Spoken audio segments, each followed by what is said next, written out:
Hello friends, तो आज आपको इस वीडियो में मैं ये बताऊंगा कि पासपोर्ट के लिए कैसे अप्लाई करते हैं। तो चलिए शुरू करते हैं। सबसे पहले हम क्रोम पे आ जाएंगे और फिर यहाँ पे पासपोर्ट सेवा डालेंगे।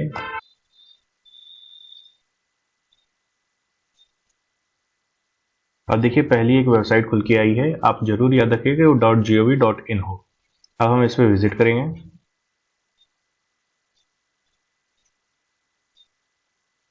अभी देखिए पासपोर्ट सेवा की वेबसाइट का होम पेज खुल के आ गया है। इसमें new registration existing user login आ रहा है। देखिए ये तत्काल एडवाइजरी आ गई है, इसमें इसको आप जाके हिंदी और इंग्लिश में दिया गया, आप इसे पढ़ सकते हैं। और आपको यहाँ बताया गया है कि आप फेक वेबसाइट से बच के रहें। और कैसी कैसी फेक वेबसाइट्स हो सकती हैं यहाँ पे वो शो की गई हैं। तो चलिए इसे काट देते हैं। अब आपने अगर पहले पासपोर्ट बना रखा है तो आप एग्जिस्टिंग यूजर लॉगिन पर क्लिक करेंगे, लेकिन आज हम नया पासपोर्ट कैसे बनेगा इसके लिए देख रहे हैं। तो अब न्यू यूजर रजिस्ट्रेशन पर क्लिक करेंगे। अभी देखिए यूजर रजिस्ट्रेशन का फॉर्म खुलकर आ गया है। तो सबसे पहले हम इस फॉर्म को भरेंगे। और यहाँ कहा गया है जितने भी स्टार की स्ट्रिक है वो मैंडेटरी पॉइंट रहेंगे, इसको फिलअप करना बहुत ज़रूरी है। तो पासपोर्ट ऑफिस आप सेलेक्ट करेंगे। आपके नियरेस्ट का जो भी पासपोर्ट ऑफिस है जो आपके लोकेशन में आता है आप उसे सेलेक्ट करेंगे। फिर उसके बाद आप नेम सेलेक्ट करेंगे। आप यहाँ देखिए यहाँ पे मिडिल नेम भी बताया गया है, अगर आप कोई मिडिल नेम लगाते हैं जैसे कुमार हो गया तो आप फर्स्ट नेम के साथ ही मिडिल नेम भी लिखेंगे। आपका जो सरनेम होगा वो यहाँ पे लिखेंगे। आप अपनी डेट ऑफ बर्थ लिखेंगे। फिर आप अपना ईमेल आईडी लिखेंगे, जो भी आपकी ईमेल आईडी होगी। फिर उसके बाद यहाँ लिखा है क्या आप अपनी ईमेल आईडी को अपना लॉगिन आईडी बनाना चाहते हैं। जब आप अकाउंट बना लेंगे तब आपको एक लॉगिन आईडी बनानी होगी। तो अगर आप चाहते हैं कि आपका ईमेल ही आपकी लॉगिन आईडी हो तो यहाँ पे आप यस का क्लिक करेंगे। और ये देख सकते हैं जैसे कि यहाँ लॉगिन आईडी में ये आपकी ईमेल आईडी आ गई है। अब आप चेक कर सकते हैं क्या इसकी अवेलेबिलिटी है। तो आप अवेलेबिलिटी पे क्लिक कर सकते हैं और देखिए आप देखेंगे कि हाँ लॉगिन आईडी अवेलेबल है। फिर पासवर्ड, आप जो भी पासवर्ड रखना चाहते हैं वो पासवर्ड रख सकते हैं। अगर आप चाहते हैं कि कैसे पता करें कि पासवर्ड कैसा होना चाहिए तो आप पासवर्ड पॉलिसी पे क्लिक कर सकते हैं। तो जैसा कि आप देख सकते हैं यहाँ पे पासवर्ड बताया गया है कि एक जीरो से 9 तक का आपको डिजिट एक लेनी होगी। आप चाहे जितनी भी डिजिट लें, आप पासवर्ड कितना भी लंबा बना सकते हैं, लेकिन मिनिमम 14 कैरेक्टर का पासवर्ड होना चाहिए। और उसमें किसी प्रकार का कोई स्पेस आपको बीच में नहीं देना है। जैसे अगर आप नाम लिखते हैं तो नाम लिखने के बाद फिर आप स्पेस देके फिर आप नहीं दे सकते हैं, आपको बिना स्पेस दिए ही पूरा पासवर्ड बनाना होगा। तो चलिए इसे क्लोज कर देते हैं। अब आप पासवर्ड लिख लीजिए।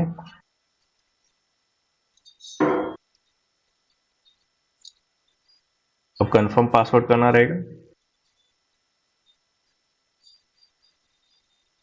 आपको 2 बार पासवर्ड फिलअप करना है। आप हिंट क्वेश्चन पे सिलेक्ट करेंगे। आप अपना जो भी आपका हिंट क्वेश्चन है आप उसका यहाँ आंसर लिखेंगे। फिर आपको यहाँ पे कैप्चा फिलअप करना होगा।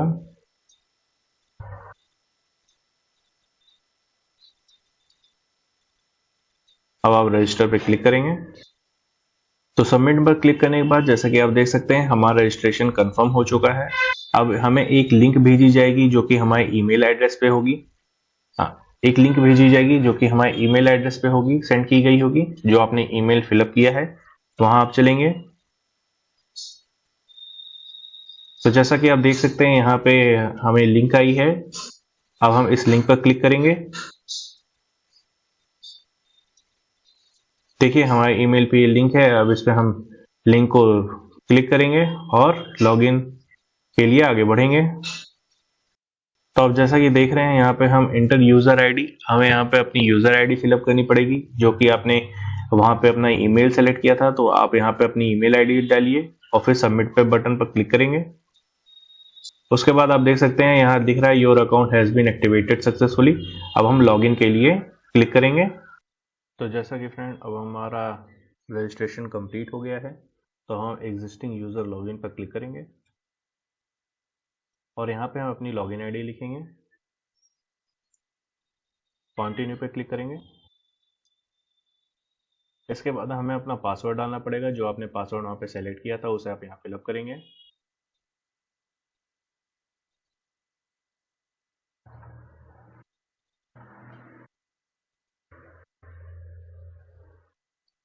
आप कैप्चा कोड फिलअप करेंगे।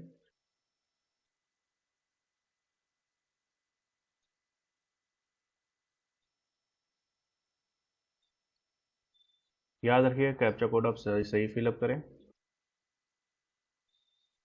अब देखिए यहाँ पे एक ऑप्शन आ रहा है अप्लाई फॉर फ्रेश पासपोर्ट, री इशू ऑफ पासपोर्ट। तो हम इस सेक्शन पे क्लिक करेंगे अप्लाई फॉर फ्रेश पासपोर्ट पर।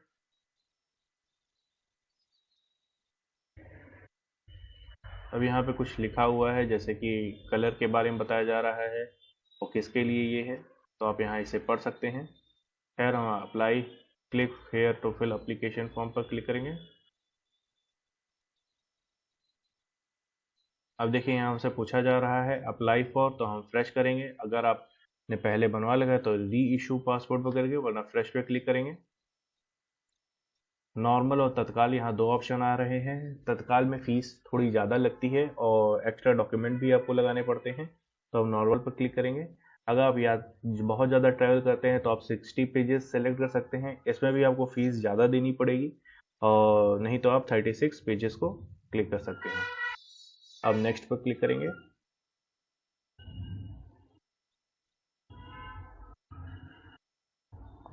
जैसा कि अभी ये खुल रहा है, तो जैसा कि ये ओपन हो गया है, अब यहाँ पे आप अपना गिवन नेम डाल सकते हैं। आपने जैसे यहाँ बताया गया है फर्स्ट नेम और मिडिल नेम, तो अपना यहाँ फर्स्ट नेम और मिडिल नेम क्लिक करेंगे। यहाँ पे आप अपना सरनेम लिखेंगे। यहाँ पे आप अपना जेंडर चूज करेंगे। फिर यहाँ आपसे पूछ रहा है क्या आपका पहले भी और कोई नाम से आप जाने जाते हैं, तो अगर आप जाने जाते हैं तो यस पे क्लिक करेंगे, नहीं तो नो पे क्लिक करेंगे। यहाँ पूछ रहा है क्या आपने कभी पहले अपना नाम चेंज किया है। अगर आपने अपना नाम चेंज किया है तब आप यस पे क्लिक करेंगे, नहीं तो आप नो पे क्लिक करेंगे। यहाँ पे अपनी डेट ऑफ बर्थ डालेंगे।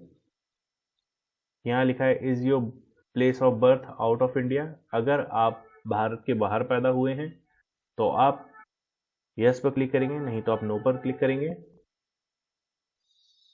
आप अपनी बर्थ प्लेस चूज करेंगे, आप कहाँ पे पैदा हुए थे, आप किस राज्य या स्टेट में पैदा हुए थे।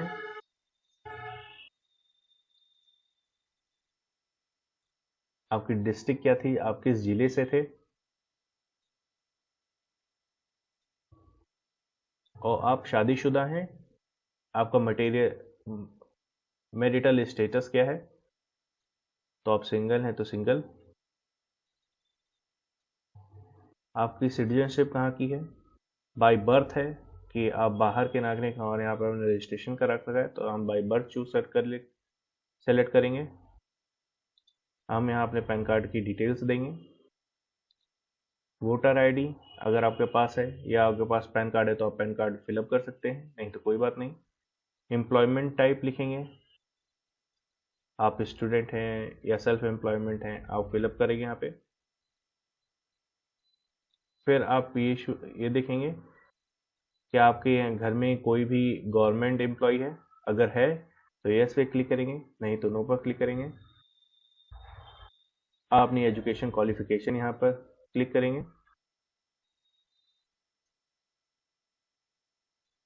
फिर यहाँ ये पूछा जा रहा है कि नॉन ईसीआर कैटेगरी, तो ये अपने आप ही सेलेक्ट कर लेगा। अगर आपकी उम्र 18 साल से कम है, आप अभी नाबालिग हैं या माइनर हैं, तब आप नॉन ईसीआर कैटेगरी में नहीं आएंगे, तो आपको नो करना पड़ेगा। इसमें भी आपको एक्स्ट्रा डॉक्यूमेंट देने पड़ते हैं, इसके लिए हम बाद में वीडियो बनाएंगे। पहले आपको हम नॉर्मल फॉर्म पहले भरना सिखाते हैं। विजुअल डिस्ट्रीब्यूशन मार्क, अगर आपके चेहरे पे कोई तिल वगैरह है या कहीं पे कोई निशान है तो आप उसे यहाँ डाल सकते हैं। आप अपना अपना यहाँ पे आधार नंबर डाल सकते हैं। अगर आपने पैन नंबर दे रखा है तो आधार नंबर देने की जरूरत नहीं पड़ेगी। आप यस पर क्लिक कीजिए और नेक्स्ट पर क्लिक कीजिए। अब यहाँ पे आएगा फादर नेम, लीगल गार्डियन जो आपके हैं। फर्स्ट नेम और उनका मिडिल नेम यूज़ कर सकते हैं। यहाँ पे आप सरनेम नहीं लिखेंगे, सिर्फ फर्स्ट नेम और मिडिल नेम। और फिर उनका सरनेम लिखिए, आप अपनी माता जी का नाम लिखिए, उनका सरनेम लिखिए। अगर आपके इनके सिवाय भी कोई और लीगल गार्डियन है तो आप उनका भी डाल सकते हैं, नहीं तो आप यस पे नेक्स्ट पे क्लिक करेंगे। अब यहाँ पे आ रहा है is your parent address out of India. अगर आपका प्रेजेंट एड्रेस जो है वो इंडिया के बाहर है तो आप यस पे क्लिक करेंगे, नहीं तो आप नो पे क्लिक करेंगे। आप अपना हाउस नंबर यहाँ पे क्लिक करेंगे।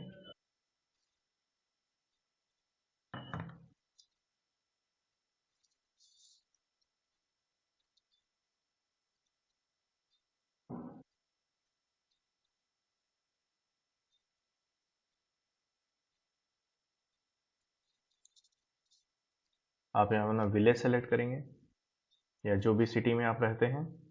आप यहाँ से अपना स्टेट सेलेक्ट करेंगे, फिर आपको अपना डिस्ट्रिक्ट सेलेक्ट करना पड़ेगा। अब आपको अपने नियर का पुलिस स्टेशन सेलेक्ट करना पड़ेगा क्योंकि वेरिफिकेशन के लिए डॉक्यूमेंट उसी पुलिस स्टेशन पे जाएगा।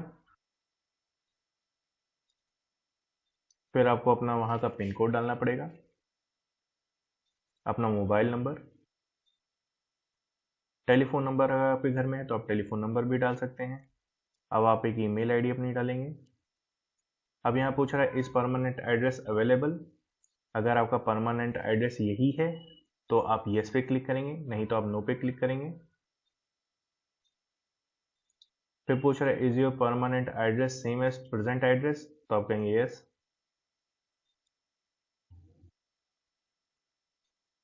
अब नेक्स्ट पे क्लिक करेंगे,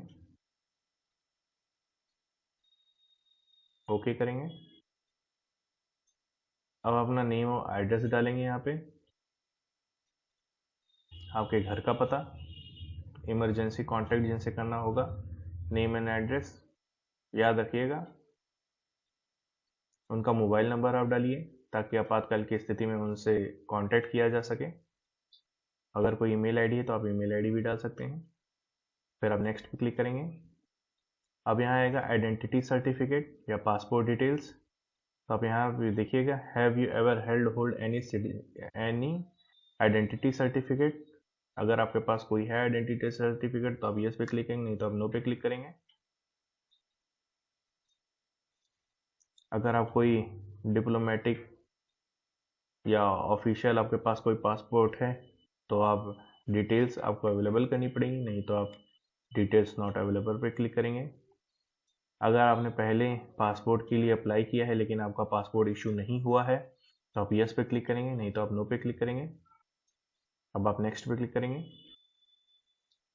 फिर इसके बाद यहाँ पे कुछ कुछ इंक्वायरी की गई है, अदर इंक्वायरी। ये आपको बहुत ही सोच समझ के भरना है। अगर किसी पे कोई लीगल केस है या कोई अदर इशू है तो प्लीज़ उसे आप इसे पढ़कर ही सबमिट कीजिएगा। पहले में कहा जा रहा है क्या आपके ऊपर कोई लीगल प्रोसीडिंग वगैरह हुई है, कोई क्रिमिनल केस वगैरह कोर्ट में चल रहा है तो आप सेलेक्ट कीजिए। वैसे इसमें सारे नो ही भरिएगा। लेकिन अगर आपके पास कोई भी इससे रिलेटेड अगर कोई भी केस अगर आप फिल आउट यस में आता है तो आपको उससे रिलेटेड आपको डॉक्यूमेंट वगैरह भी सबमिट करने पड़ेंगे और इंक्वायरी के लिए आपको वेरिफिकेशन के लिए भी थोड़ा टाइम लग सकता है।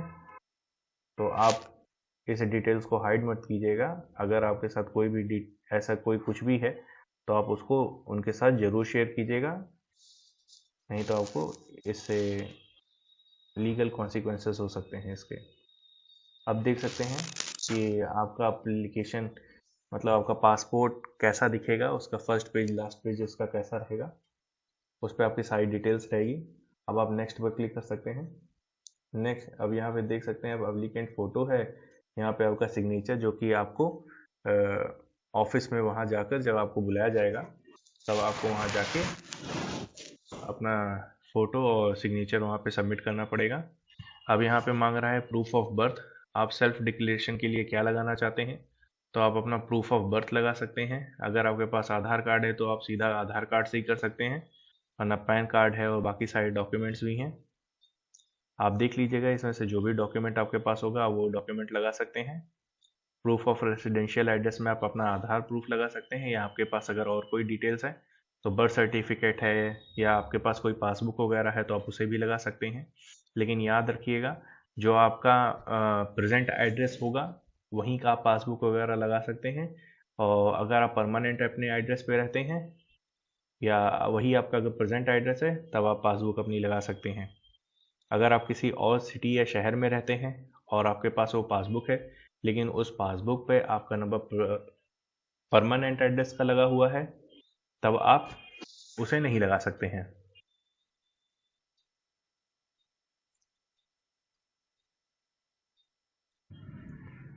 अब आपको यहाँ पे अपना प्लेस डालना होगा। अब जिस जगह से आप फॉर्म फिलअप कर रहे हैं,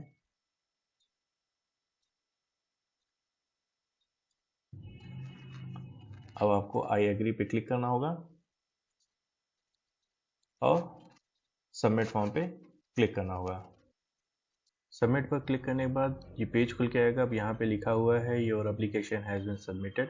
अब हम पे एंड शेड्यूल अपॉइंटमेंट पर क्लिक करेंगे। क्लिक करने के बाद चूज़ द पेमेंट मोड आएगा। आप पेमेंट ऑप्शन चूज़ करेंगे यहाँ पे। यहाँ हम स्टेट बैंक को सेलेक्ट करेंगे, फिर उसके बाद हम नेक्स्ट पर क्लिक करेंगे। अब हम शेड्यूल अपॉइंटमेंट में आ जाएंगे जहाँ पे अपनी डिटेल देख सकते हैं। अब हम नेक्स्ट पे क्लिक करेंगे। अब शेड्यूल अपॉइंटमेंट में हम अपना PSK जो लोकेशन है वो सेलेक्ट करेंगे। PSK सेलेक्ट करने के बाद हम फिर कैप्चा फिलअप करेंगे, फिर नेक्स्ट पे क्लिक करेंगे। फिर उसके बाद पे एंड बुक अपॉइंटमेंट का फॉर्म निकल के आएगा। यहाँ पर हम अपॉइंटमेंट डेट के पे सेलेक्ट करेंगे। यहाँ हम अपॉइंटमेंट डेट पे यहाँ पे सिलेक्ट करेंगे। रेड का मतलब है कि अपॉइंटमेंट उस दिन आपको नहीं मिल सकती, ग्रीन का मतलब है कि आप इस दिन यहाँ अपॉइंटमेंट सेलेक्ट कर सकते हैं। अब हम पे एंड बुक अपॉइंटमेंट पे क्लिक करेंगे। अब यहाँ पे पॉपअप ओपन होके आएगा। यहाँ पर हम ओके आई अंडरस्टैंड पर क्लिक करेंगे। फिर उसके बाद हम यहाँ पे UPI पे क्लिक करेंगे। यहाँ पेमेंट मोड सेलेक्ट कर सकते हैं, जो भी आपको पेमेंट मोड सेलेक्ट करना हो। अगर आप SBI से नेट बैंकिंग करना चाहते हैं तो नेट बैंकिंग के थ्रू, वैसे आप UPI सेलेक्ट करेंगे तो आपको 0 चार्जेस देने होंगे, जो सबसे सही है। अब ये पेमेंट स्लिप खुल के आ जाएगी। अब QR कोड को सेलेक्ट करेंगे। अभी मुझे आपको बहुत ज़रूरी बात बतानी है, लेकिन चलिए अभी आगे शुरू करते हैं। अब यहाँ पे हम QR कोड पे आ जाएंगे, यहाँ से स्कैन करेंगे QR कोड को UPI के थ्रू। अब हमारा ट्रांजेक्शन सक्सेसफुल हो चुका है। ओके पे क्लिक करेंगे। अब हमारा ट्रांजेक्शन ये यहाँ सक्सेसफुल शो कर रहा है। अब ये देख सकते हैं हमारा अपॉइंटमेंट कंफर्म हो चुका है। अब हम अपने डॉक्यूमेंट को प्रिंट कर लेंगे।